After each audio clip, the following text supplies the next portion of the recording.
ఓం శ్రీ గురుభ్యో నమః. ఈరోజు తృతీయ భావంలో ద్వితీయాధిపతి కూర్చుంటే ఫలితాలు ఏ విధంగా ఉంటాయో చూద్దాం. ఫర్ ఎగ్జాంపుల్ మేషలగ్నం అనుకోండి. మేషలగ్నానికి తృతీయ భావం వచ్చేసి మిథున రాశి అవుతుంది. ఈ తృతీయ భావంలో రెండో అధిపతి అయిన శుక్రుడు కూర్చుంటే ప్రభావం ఏ విధంగా ఉంటుంది అనేది ఈరోజు మనం చర్చిద్దాం. అయితే ఇక్కడ గుర్తుంచుకోవాల్సింది ఏంటంటే ఈ యొక్క ద్వితీయాధిపతి పాపగ్రహమా శుభగ్రహం అనేది చూసుకోవాల్సి ఉంటుంది. ఫర్ ఎగ్జాంపుల్ మేష లగ్నానికి రెండో అధిపతి శుక్రుడు పాపగ్రహం కాబట్టి ఫర్ ఎగ్జాంపుల్ వృశ్చిక లగ్నానికి చూసుకుందాం. ఈ లగ్నానికి మూడో భావం వచ్చేసి ఇక్కడ మకర రాశి అవుతుంది. రెండో అధిపతి గురుడు అవుతుంది. గురుడు ఇక్కడ కూర్చుంటే ఇది శుభగ్రహం కాబట్టి ఇక్కడ ఫలితాలు ప్లస్గా ఉంటాయి, ఇక్కడ మైనస్గా ఉంటాయి. సో ఓవరాల్గా చూసుకుంటారు జ్యోతిష్య శాస్త్రంలో మొదటి ఇల్లు మన గురించి చెప్తే రెండవ ఇల్లు మన దగ్గర ఉండే ధనం గురించి చెప్తుంది. మరి జీవితంలో ఎదురయ్యే సవాళ్ళను ఎదుర్కొని నిలబడే ధైర్యం ఎక్కడి నుండి వస్తుందో ఇదే ఆ తృతీయ భావం.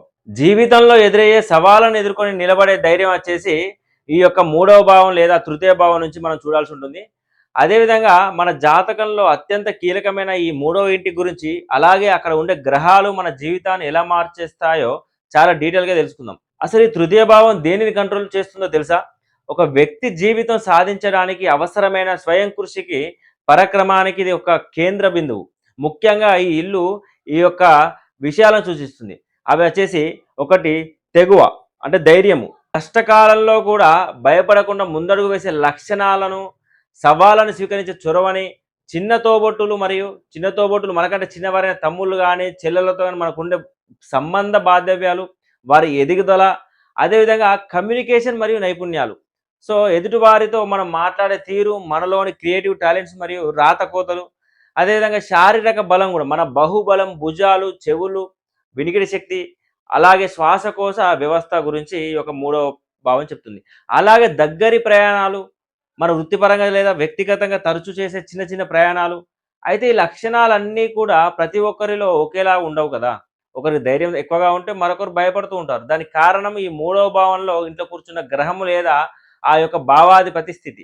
సో ఆ తృతీయ స్థానంలో ఉన్నది శుభగ్రహమా లేదా పాపగ్రహమా అనేది అది ఏ స్థితిలో ఉంది అనే దాన్ని బట్టి మనం ఈ యొక్క పరాక్రమం మరియు తోబుట్టులతో ఉండే బంధము ఆధారపడి ఉంటాయి. సో మరి ఏ గ్రహం ఆ స్థానంలో ఉంటే మన జీవితం ఎలాంటి సానుకూలత ఫలితాలు ఉంటాయి, ప్రతికూల ఫలితాలు ఉంటాయో చూద్దాం. ఇప్పుడు ద్వితీయాధిపతి తృతీయ భావంలో ఉన్నప్పుడు ఎలాంటి ఫలితాలు కలుగుతాయో చాలా వివరంగా విశ్లేషించుకుందాం. అయితే సప్రమాణ జ్యోతిషారం అనుసరించి మనం లగ్నాన్ని అనుసరించి పాపగ్రహాలు శుభగ్రహాలు ఇంతకు ముందే వీడియో చేసి ఉన్నాము. ఒకసారి ఆ వీడియో చూస్తే మీకు శుభగ్రహాలు ఏంటి, పాపగ్రహాలు ఏంటి, లగ్నాన్ని అనుసరించి తెలుసుకుంటే కనుక ఈ యొక్క ఫలితాలు మీరు విశ్లేషించడానికి చాలా ఈజీగా ఉంటుంది. ఇప్పుడు ద్వితీయాధిపతి తృతీయ భావంలో ఉన్నప్పుడు ఎలాంటి ఫలితాలు కలుగుతాయో చాలా వివరంగా విశ్లేషించుకుందాం. జ్యోతిష శాస్త్రంలో ద్వితీయ భావం అనేది ధనము, కుటుంబం మరియు వాక్కు, మాట్లాడే తీరుకు సంబంధించినది. తృతీయ భావం అనేది పరాక్రమం, ధైర్యం, కమ్యూనికేషన్ మరియు కనిష్ట సోదరిమని సూచిస్తుంది.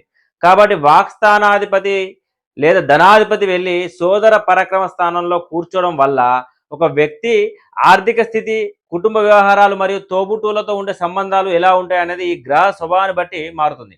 ఆ ద్వితీయాధిపతి శుభగ్రహమా లేక పాపగ్రహం అనేది దాన్ని బట్టి ఫలితాలు స్పష్టమైన తేడా ఉంటుంది. సో ఒకవేళ ద్వితీయాధిపతి శుభగ్రహం అయితే ఏ విధంగా ఉంటుంది? ద్వితీయాధిపతి శుభుడై తృతీయంలో ఉంటే ఈ గ్రహస్థితి జాతకుడికి అద్భుతమైన వాక్చాతుర్యాన్ని ప్రసాదిస్తుంది. ద్వితీయాధిపతి శుభగ్రహం అవడం వల్ల వీరి మాట చాలా మధురంగా ఎదుటివారిని ఆకట్టుకునేలా ఉంటుంది. తృతీయ భావం కమ్యూనికేషన్ కావడం వల్ల వీరు తమ మాట తీరుతోనే ఎలాంటి కష్టమైన పనులను సులభంగా నెరవేర్చుకోగలరు. సేల్స్, మార్కెటింగ్, కౌన్సిలింగ్ లేదా వక్తగా రాణించే అవకాశాలు ఎక్కువగా ఉంటాయి. ధనస్థానాధిపతి ఉపచయ స్థానమైన తృతీయంలో ఉండడం వల్ల వీరి స్వయం కృషితో సొంత నైపుణ్యాలతో ధనార్జన చేస్తారు. ధనచనబలం ఎప్పుడు సానుకూలంగా ఉంటుంది. ముఖ్యంగా కుటుంబ అన్యోన్యత ఈ గ్రహస్థితి చాలా మంచిది. కనిష్ట సోదరిమణులతో వీరికి అనుబంధం చాలా దృఢంగా ఉంటుంది. తమ చిన్న తమ్ముళ్ళు లేదా చెల్లెళ్ళ ఎదుగుదల కోసం వీరు ఆర్థికంగా కూడా సహాయపడతారు. అలాగే సోదరుల వల్ల వీరికి వ్యాపారాల్లో లేదా వృత్తిపరంగా మంచి లాభాలు చేకూరుతాయి. ప్రయాణాల వల్ల కూడా తమ హాబీల వల్ల కూడా వీరి యొక్క ఆదాయం పొందే మార్గాలు కూడా ఏర్పడతాయి. కుటుంబంలో ఎప్పుడు ఒకరికొకరు అండంగా నిలిచే వాతావరణం అనేది ఉంటుంది. సో ఈ విధంగా మంచి ఫలితాలు శుభగ్రహం అయితే బ్రహ్మాండంగా ఈ విధంగా ఉంటుంది. అదేవిధంగా తృతీయాధిపతి పాపగ్రహమై తృతీయంలో ఉంటే సో ఇక పరిస్థితి కొద్దిగా భిన్నంగా ఉంటుంది. ఎందుకంటే పాపగ్రహ ప్రభావం వల్ల ముందు ప్రభావితమయ్యేది వీరి యొక్క వాక్కు. వీరి మాటల్లో కాస్త కురుకుదనం లేదా దురుసుతనం ఉంటుంది. ఏ విషయాన్నైనా మొహమాటం లేకుండా ఉన్నది ఉన్నట్లుగా ముఖం మీద మాట్లాడిస్తారు. తృతీయం కమ్యూనికేషన్ స్థానం కాబట్టి వీరి కఠినమైన లేదా దూకుడుగా ఉండే మాట తీరు వల్ల ఎదుటివారు ముఖ్యంగా కుటుంబ సభ్యులే నొచ్చుకునే అవకాశాలు ఎక్కువగా ఉంటాయి. దీని ప్రత్యక్ష ప్రభావం కనిష్ట సోదర సోదరీమణులపై పడుతుంది. ఈ యొక్క మాట తీరు వల్ల తోబుట్టులను తరచుగా మనస్పర్ధాలు, విభేదాలు రావడం అనేది ఎక్కువగా వారి నుండి తీవ్రమైన వ్యతిరేకతను ఎదుర్కోవడం జరుగుతుంది.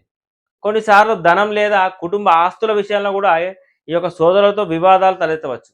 అయితే ఇక్కడ పాపగ్రహాలు తృతీయంలో పరాక్రమాన్నిస్తాయి కాబట్టి వీరు ధనం సంపాదించడం కోసం విపరీతంగా కష్టపడతారు. మొండి పట్టుదలతో పనిచేసి డబ్బు సంపాదిస్తారు. కానీ ఆ ధనాన్ని నిలబెట్టుకోవడంలో లేదా కుటుంబంలో పంచుకోవడంలో మాత్రం ఈ స్వభావం అడ్డంకిగా మారుతుంది. వీరు తమ కోపాన్ని మాటలోని వారిని అదుపులో ఉంచుకుంటే తప్ప కుటుంబంలో ప్రశాంతత లోపించే అవకాశం ఉంటుంది. ప్రమాదం కూడా జరుగుతుంది. కుటుంబంలో ప్రశాంతత లోపించే అవకాశం ఉంటుంది. అదేవిధంగా ఒక రకంగా ఓవరాల్‌గా చెప్పాలంటే ద్వితీయాధిపతి తృతీయంలో ఉండడం వల్ల మన మాట మరియు మన పరాక్రమమే మన ధనార్జనకు మూలం అని తెలియజేస్తుంది.